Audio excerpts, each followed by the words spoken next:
Hello everyone, welcome back. Today we're going to be talking about the 36-yard zero. What is it? Why use it? Why is there confusion surrounding it? And there is confusion, and the main reason for that is because some people will tell you that a 25-yard zero will give you a second zero at 300 yards, and then you have another group of people that will tell you that a 36-yard zero will give you a second zero at 300 yards. So how is it that both the 25 and 36-yard zero will give you a second zero at 300 yards? And the answer is different length barrels and also different weight bullets, right? So in the military, you got some guys using 14.5-inch barrels. You got other guys using 20-inch barrels. So obviously the bullet's coming out faster on a 20-inch barrel. And then at different times, sometimes they're using 55-grain bullets. Other times they're using 62-grain bullets.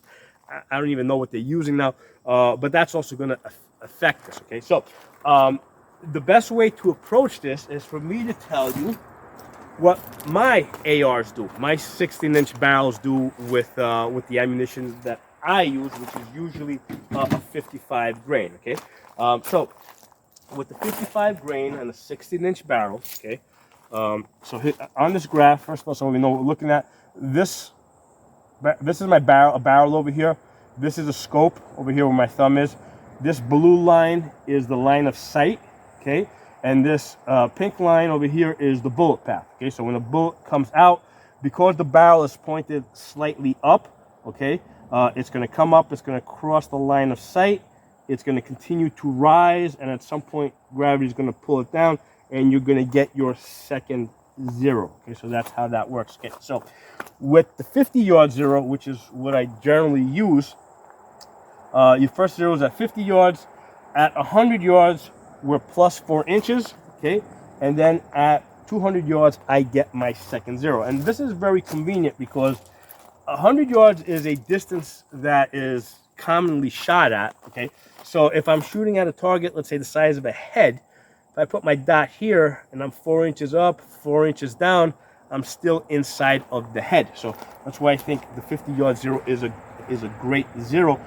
But the important thing here is not so much what I zero in initially, but what am I doing at 100 yards? And I'm going to keep coming back to that point. So I like the idea of at 100 yards, 4 inches up, okay, which means that out to 250 yards, I'm going to be 4 inches down. That's really good. That's something I can easily work with, okay?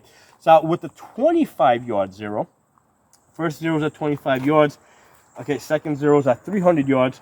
At 100 yards, I am now 11 inches up, right? So over here at 100 yards, I am 11 inches up, which means if I'm aiming, let's say here, right, at the bottom of the head, my bullets can still be going over the target, right? So I have to make a real conscious effort at 100 yards to be like almost at the neckline so I can get that headshot, okay? So that's one of the issues with the 25-yard zero is that at 100 yards, which is a very common shooting distance, if you're aiming, let's say, at the nose, you're going to go over the head, okay? With the 36-yard zero, now if you notice the 36 is kind of halfway between the 25 and the 50, okay? And that's something that's also going to work out here. So the 36 being halfway between the 25 and the 50 is going to yield a similar result downrange where your second zero is going to be halfway between the 200 and the 300. So your second zero on my guns is going to be at 250 yards. So a 36-yard zero on my 16-inch barrels with the 55-grain bullets give me a second zero at 250. So it's a 36, 250 zero. Now at the 100 yards, I'm 6 inches high. So that makes sense. That's kind of splitting the difference up with these other numbers over here, plus 4, plus 11, plus 6, right? We're splitting that difference. So how do I feel about that? Well, again, if you're only seeing ahead, you put your dot here 6 inches high, you kind of really like almost, you're kind of hitting the scalp line over here. And again, that's the reason why I really prefer the 50-yard zero. But I think that kind of answers the question logically of what the 36-yard zero is, what you can expect from it, and you get, what you can expect from it on the common ARs that are sold today.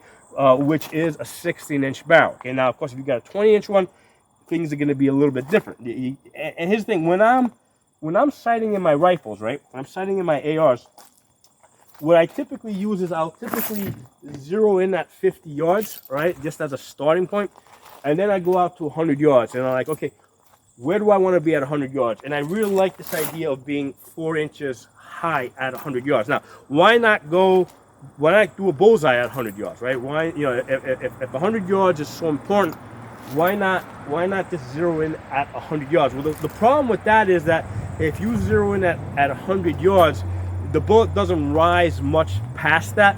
So when you get out to, let's say, 300 yards, you're now about 2 feet low. Okay, so you're really low when you get out to 300 yards. So I want to have enough elevation at 100 yards so that the bullet has room to drop, and I can still be accurate out to 200 yards and 250 yards.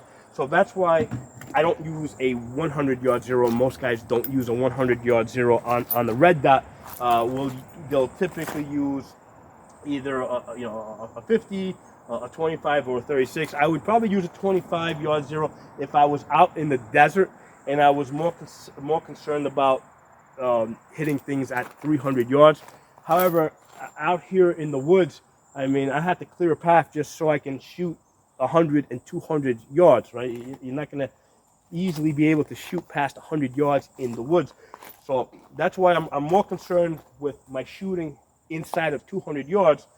But I want to go +4 to give myself just a little bit more room so I can shoot out the distance. So I can get that second zero at 200 yards. I can easily get out to 250 yards, because at 250 yards, I'm just 4 inches low, which is fine. 250 yards, I put the dot here. I'm impacting here. That works great. And then I know that if I'm going to be shooting at 300 yards with the 50-yard zero, I'm 10 inches low. So basically, I got to put it on the head in order to hit the chest area. But the thing, in my line of thinking, it's more important to be accurate at close distance, and not just accurate, but I mean quickly accurate.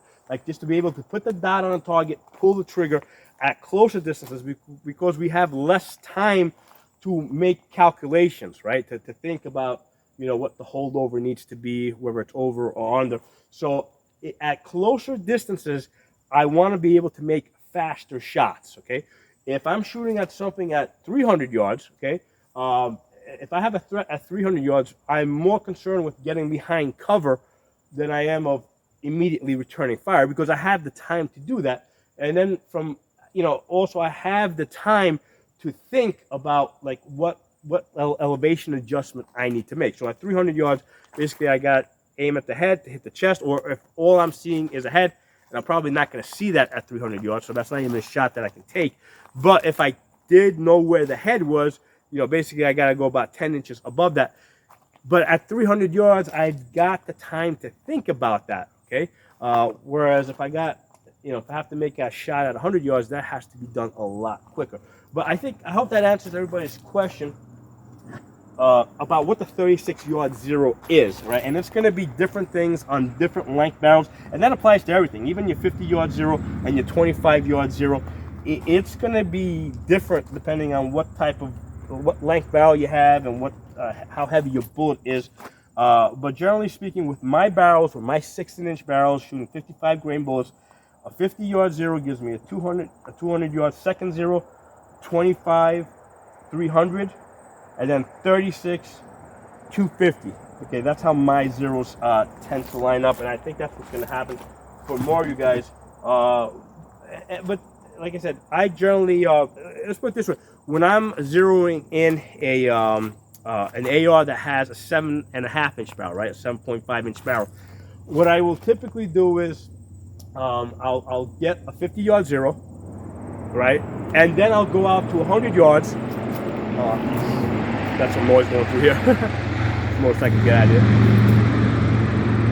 All right, motorcycle's gone. All right, so if I'm zeroing in with an AR that has a 7.5-inch barrel, I'll get a quick rough zero at 50 yards. And the only purpose of that is to get me on the paper at 100 yards, right? And then what I'll do is, okay, great, 100 yards now. I want to be 4 inches high, right? So regardless what the length of my barrel is, I know I want to be 4 inches high at 100 yards, and that's what I'm going to fine tune myself to. Okay, so if you feel that you want to be 11 inches high or 6 inches high, I think that that's the level, that's where you really got to adjust at 100 yards where you want to be, so that you can accurately hit a target out to 100 yards and still have enough elevation in that so that the bullet can drop and you can still hit targets beyond that at 200 yards to 300 yards. Okay, so thanks for watching. Let me know what you guys think. Drop some comments below. I enjoyed the conversation we have, and we'll talk again soon.